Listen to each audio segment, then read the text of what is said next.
కొత్త పిల్లి వచ్చింది. ఇది పిల్లి బోన్ అండి. ఈ బోన్లో ఉంటుంది. ఈ కింద డోర్ వచ్చేసేమో ఇట్లా పైకని ఇది ఇట్లా తీస్తే ఇక్కడ పేపర్ వేస్తే అది టాయిలెట్కి బాత్రూమ్కి వెళ్ళినా అది ఇట్లా తీయొచ్చు. ఈ డోర్ వచ్చేసేమో దానికి ఫుడ్ పెట్టడానికి.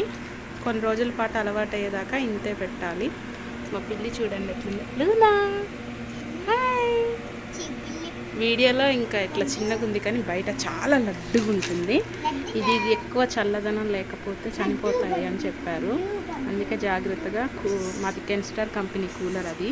అందులో ఐస్ క్యూబ్స్ వేస్తా. 5 కిలోల ఐస్ క్యూబ్ ఫ్రిడ్జ్లో పెట్టి ఆ డేషాలో అది తీసేస్తే ఇల్లంతా ఏసీలా చల్లగా ఉంటుంది. దానికైతే బాగానే ఉంది. కానీ మనం ఇందులో ఎందుకు పెడుతున్నామంటే అది భయపడి బయటికి వెళ్ళిపోయినా ఏదన్నా చేసినా దానికి కొత్త ప్లేస్ కాబట్టి ఎటు తెలియదు కాబట్టి ఎటు పడితే అటు వెళ్ళిపోతే ఇట్లాంటి పిల్లిని ఎవరైనా తీసుకొని వెళ్ళిపోతారు కదా.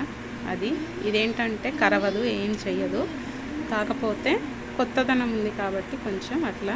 మా బాబు ఫుల్ హ్యాపీ. అదో మా చిన్న బాబు పడుకున్నాడు. మా ఇంట్లో బాగా ఎలకలు ఎక్కువ, అందుకే ఇది తీసుకున్నాం. మా బాబేమో లడ్డు అంటున్నాడు, నేనేమో లూనా అంటున్నా. ఆ పిల్లి నచ్చితే ఒక లైక్ చెయ్యండి. ఇది వచ్చిన వేళ విశేషం మాకు చాలా మంచిగా అనిపిస్తుంది. హ్యాపీగా కలిసి వచ్చింది. ఇది చూడే లడ్డు, ఇది చూడమ్మా. అందరికీ లైక్ చెయ్యండి అని అడిగే. బాయ్ చెప్పమ్మా.